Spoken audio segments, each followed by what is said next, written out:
So the final part of this discussion on digital strategy uh, touches on these areas that what digital means to me. Um, I picked out three areas that I thought were useful to consider when building out your own digital strategy. I mean, there they are. I'm not going to read them, but these are the subtitles beyond. How do you make this digital strategy a winning one and appeal to the people it should? And remember to focus on the important things. Um, Humans are what you're going to use your digital footprint, touchstones, digital products, digital services. To get them together, you don't necessarily have to invent anything unique. There are plenty of weird and wonderful places that you can get inspiration to mimic and bring into your own environment. And then the last one was just touching on buying, building, customizing, or partnering your way to success. Tricky, but a few thoughts on that. So once again, using the 1, 2, 3 annotation, we'll get into it. This is not, I have my own personal NES-centered design process, but this is just a generic one, which I used because I didn't want it to be too NES flavored when we're discussing this. But then again, we didn't want to use acronyms or design processes. When you build software, I want to show you that it's, to me, simple, logical way to approach building successful software. You break it into those 4 phases. You use humans to test, to feedback, to decide whether they like it or not. And then you understand that you've got something and you might build it and spend some money on it. To me, that's straightforward, the modern way to do things. And why wouldn't you do that? You spend lots of time researching the challenge on the left there, framing the problem statement, as I've described earlier. You study the market, you work out where your offering is going to make a difference or gain some traction. And that's a concept that you need to validate with a potential customer. Would they buy it? Would they like it? Is it better than the other one out there? You get an early design version of that together, whether that's on paper or a prototyping tool, or you use a partner to build a prototype with you. Is your audience interested or apathetic?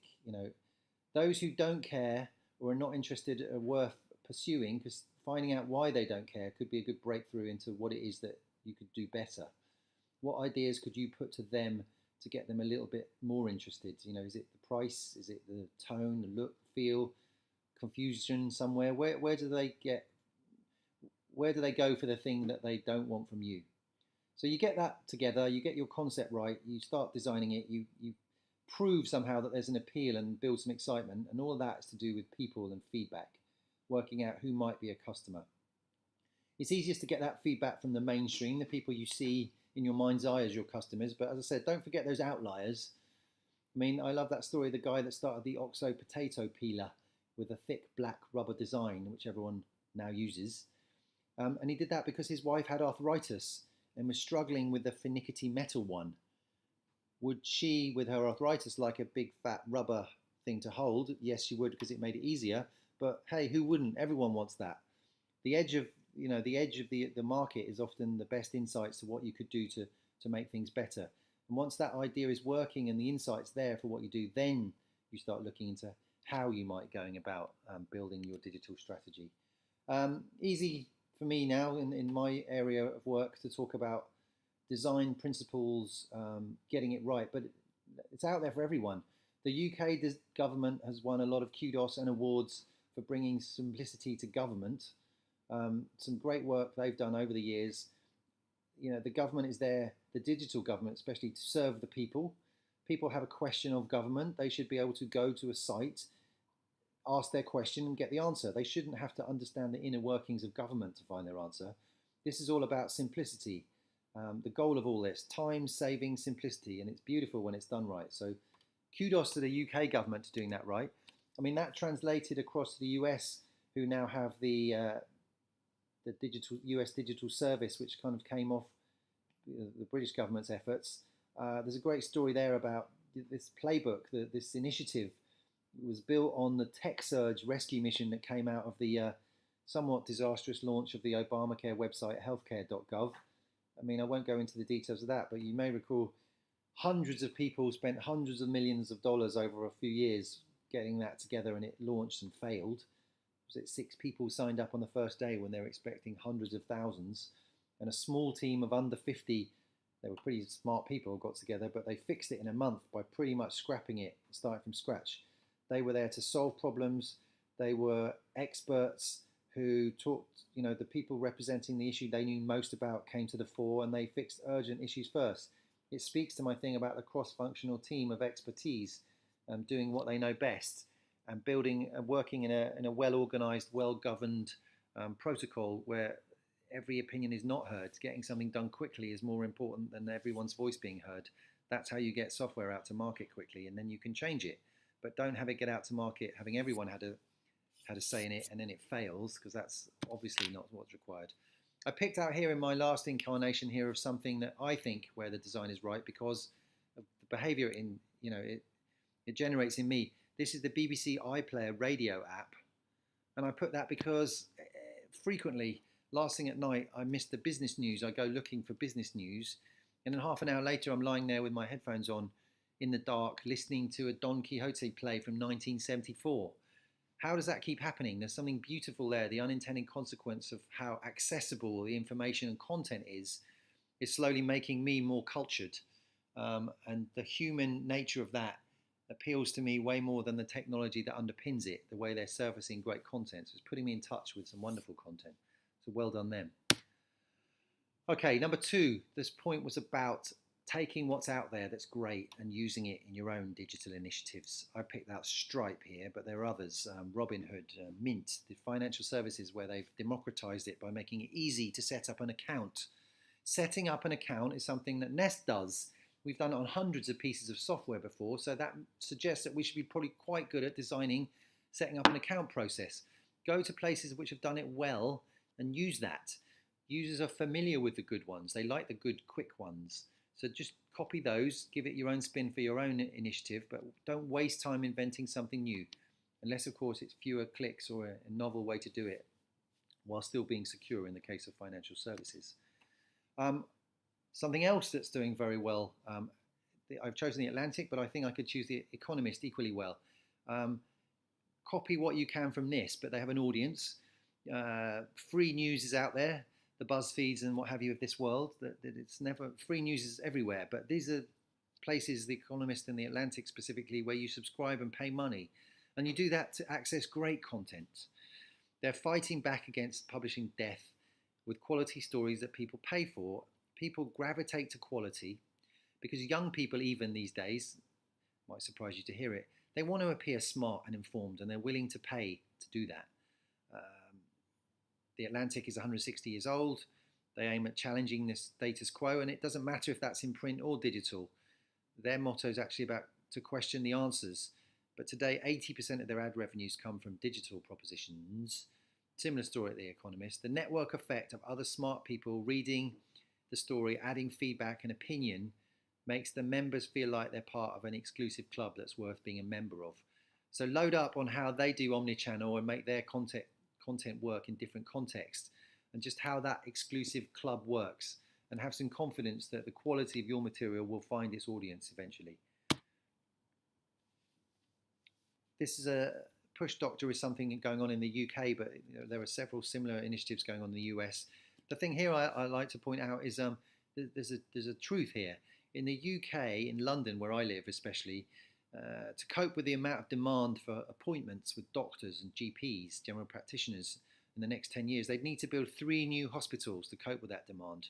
3 new big, expensive hospitals. Well, I know for a fact it will take 10 years to get planning permission to do that, so it's not going to happen. Big changes are inevitable to keep up with that demand inside the National Health Service here. And I think Push Doctor represents an area where this is going to inevitably happen. There's a fundamental principle in the UK that visiting a doctor is free, healthcare is free, but it's being tested by those queues. And private medical suggests that only rich people go private, but here's something which is slightly more democratized, something along the lines of €30 for 10 to 15 minutes advice from home via Skype or something similar. There's no physical exam, but this is a real doctor who could give you real advice, listen to your problem. They can't do examinations, of course, but they can generate prescriptions that you can use in a pharmacy. There's a convenience to it. It's easy to understand. The business model is low cost, easy to distribute. It's innovation, and it's going to play a significant role in the way that we consult medically. So pay attention to this story. How are they using digital communication channels to to push their business model and reach their demand. Interesting story. Right, and the third part to all this was, how do you go about analysing your need to buy, build, or partner in your, tools to make your business model reach its digital potential.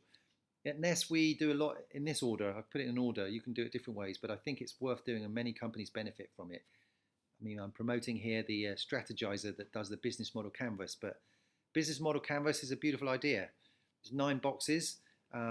This is a way of representing either your new vision for your company, or maybe a digital initiative, or some new model, but it should be able to fit into these 9 boxes on one page. And increasingly, as you'll see, this is all about fitting onto one page. Does my model make sense on one page? Can everyone I'm talking to align behind what we're trying to say? It shouldn't be so complicated that we can't do it. This is the way that many new innovation companies get funding in Silicon Valley. It's almost a requirement to be able to do it. If you can't put it on one page, then you're not being able to describe your company simply enough.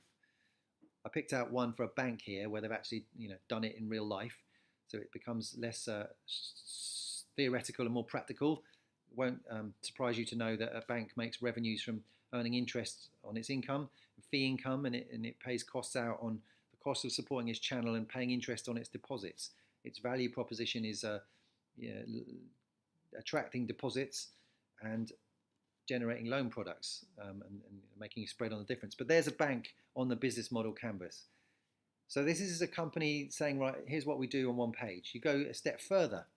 You look at what we look at next is the business capability map for a bank. This is, what is it we do? What do we want to do? How do we want to grow? Where do we think the areas that for growth could be? What is it on paper, on one screen, that we actually do to improve ourselves?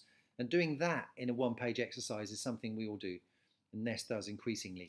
This is the consultancy end, this is the discussion end, this is the framing the problem statement part. What is it we are trying to do?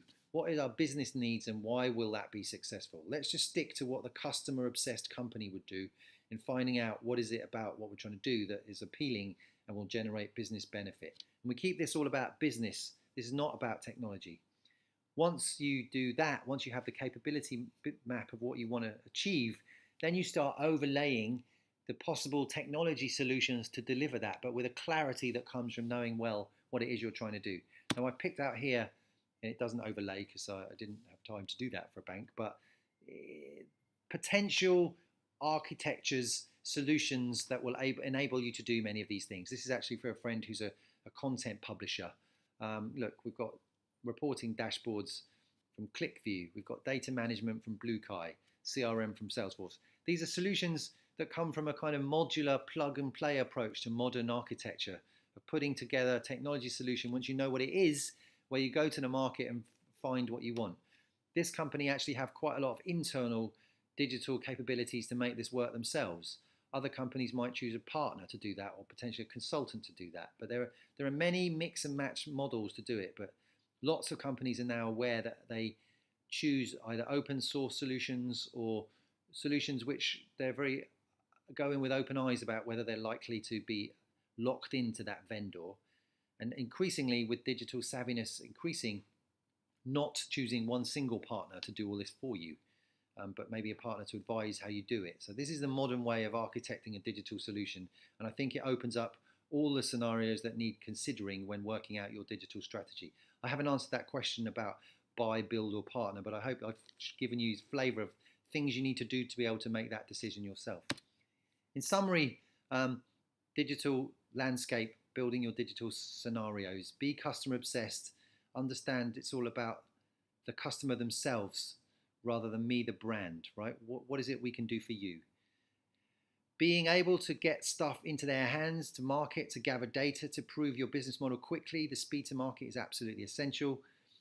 Being a more simple operation, cutting the cord with complexity from 30 years of legacy history is absolutely integral to becoming more nimble and able to change and adapt to change, which you need to do if you listen to the market constantly to understand shifts in behavior and respond quickly to them. And last, but by no means least, every company is trying to turn data that's unique to them into insight, into value, into revenue. digital tools are worth capturing, that your company needs to adopt digital tools, whether it's collaboration, spreadsheets or video conferencing, whatever it might be, to make people feel connected in a very human way, that wherever they're located in the world, they have the tools to collaborate. It might enable you to go around the clock or be more efficient, which helps get you to speed to market. But your employees won't accelerate digital transformation within your own company if they don't understand what you're talking about it. You need to make it real. You need to put it in their hands and make them start behaving in a digital way to be able to promote that to other companies. I put these last couple of slides that say, here, look, it's just an analysis that lots of companies do. We're trying to find the best blogging platform. What do we do? Which one do we want? A bit like my modular selection a bit earlier. There are many ways to do it. There are pluses and minuses of all of them. But to be able to make the right decision for your company, you need that cross-functional team that I mentioned earlier to come together to put its best efforts, the brains trust, the key decision makers that represent in your company, to be able to say, that's the way we're going to do it, and the information we have to hand, that's what we're going to decide, and that's the way we're going to go forward. And thank you very much for listening. Any questions or comments? I'd love to hear more.